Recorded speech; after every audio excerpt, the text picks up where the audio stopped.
बिस्मिल्लाहिर्रहमानिर्रहीम। अस्सलाम वालेकुम अज़ीज़ तलबा व तालिबात। अज़ीज़ तलबा, आपकी गज़ल नंबर 2 मोमिन ख़ान मोमिन की तशरीह जो है वो हम कर रहे हैं। बहुत सारे अशआर की तशरीह हम करवा चुके हैं और अब हम इसके जो है तीसरे चौथे शेर की तशरीह जो है आज हम करवाएंगे।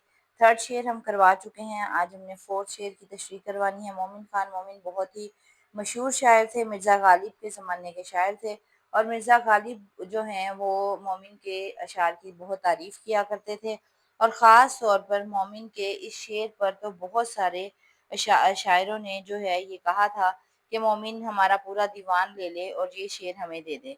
वो शेर ये है और ये गालिब ने भी इनके बारे में यही कहा था, तुम मेरे पास होते हो गोया जब कोई दूसरा नहीं होता। अब ये एक सिंपल लफ्ज़ों में लिखा गया शेर है। मोमिन की ये खसूसियत है कि वो सादा और जज़्बाती अंदाज में बहुत सादा सी बात कह देते हैं, लेकिन उनके अल्फाज का चुनाव इतना खूबसूरत होता है कि शेर जो है वो दिल पर असर करता है। तो तुम मेरे पास होते हो गोया जब कोई दूसरा नहीं होता, यानी कि शायर कह रहा है कि मेरे लिए जो है ये ज़रूरी नहीं है कि फ़िज़िकली मेरा महबूब मेरे सामने बैठा हो, बल्कि हर वक़्त मेरे ख़्यालों में मेरा महबूब छाया होता है। इस वजह से अगर वो मेरे सामने नहीं भी होता तब भी वो मेरे पास ही होता है। यानी कि हर वक़्त वो महबूब के ख़्यालों में रहता है और इसलिए वो कहता है कि महबूब मेरे पास ही होता है और वो मेरे पास कोई ना भी हो तो मेरे लिए ये तसव्वुर काफ़ी है कि मेरा महबूब इस वक़्त मेरे साथ है और वो मुझे देख रहा है। तो गज़ल नंबर 2 है मोमिन ख़ान मोमिन, शेर नंबर 4 की तशरीह। तुम मेरे पास होते हो गोया जब कोई दूसरा नहीं होता। तो इसकी हम तशरीह जो है वो आज शुरू करेंगे। सिंपल सा शेर है, बहुत खूबसूरत अल्फाज में मोमिन ने अपने जज्बात का इजहार किया है। मोमिन खान मोमिन उर्दू के मुमताज़ शायर हैं। मोमिन और गालिब एक ही ज़माने के शायर हैं। उन्होंने शायरी की बहुत सी असनाफ में तबाह आजमाई की, लेकिन असल शोहरत उन्हें गज़ल से मिली। मोमिन का मिजाज नाजुक और रोमानवी है। उनकी शायरी में बरजस्तगी और जज्बात की गहराई नुमायाँ है। उनकी गज़लों में इश्क व आशिकी के जज्बात को नज़ाकत के साथ पेश किया गया है। उन्होंने सादा मगर दिलनशीं अंदाज से इश्क व आशिकी के जज्बात को अपनी गज़लों में समोया है। वो हमेशा जज्बाती शायर के तौर पर मशहूर हुए। मोमिन खान मोमिन चूँकि एक रोमानवी शायर हैं, इसलिए मोहब्बत और इश्क व आशिकी के जज्बात उनकी गज़लों में कूट-कूट कर भरे हैं।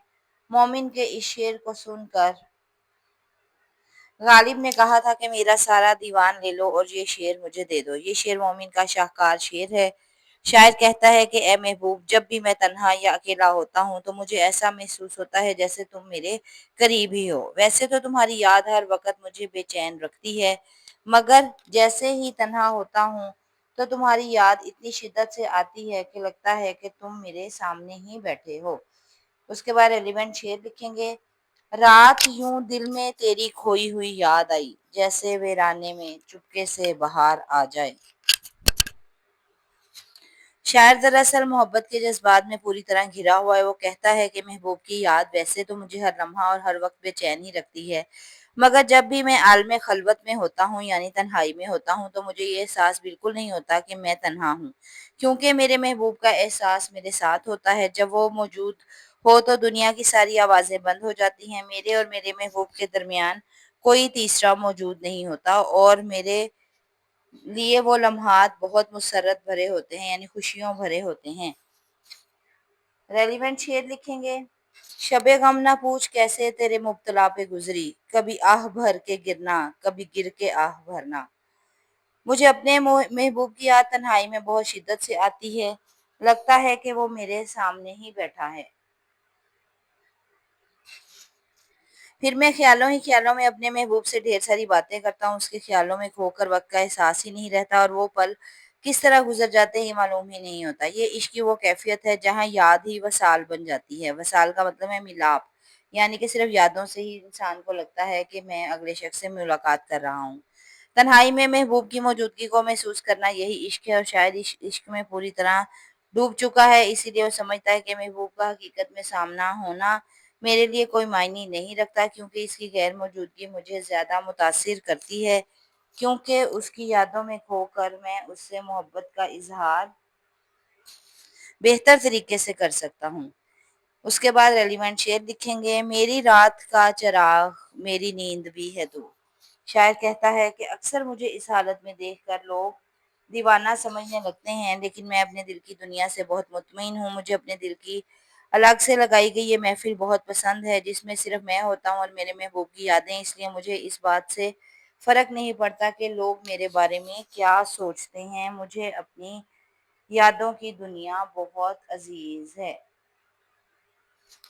اس طرح سے عزیز طلبہ، غزل نمبر 2 مومن خان مومن شعر نمبر 4 کی تشریح مکمل ہوتی ہے، اور یہ شعر جو ہے یہ مومن خان مومن کی شہرت کا باعث بنا، اور یہ شعر جو ہے بہت زیادہ اس زمانے میں بھی مشہور ہوا اور آج کے زمانے تک جو ہے بہت زیادہ یہ شہرت رکھتا ہے۔ تو امید ہے کہ اس شعر کی آپ کو تشریح کی سمجھ آ گئی ہوگی۔ سادہ سے الفاظ میں مومن نے اپنے جذبات اور احساسات کا اظہار کیا ہے۔ اگر آپ کو لیکچر کی سمجھ آ گئی ہے تو چینل کو سبسکرائب کر کے لائک کر لیجیے گا۔ السلام علیکم ورحمۃ اللہ وبرکاتہ۔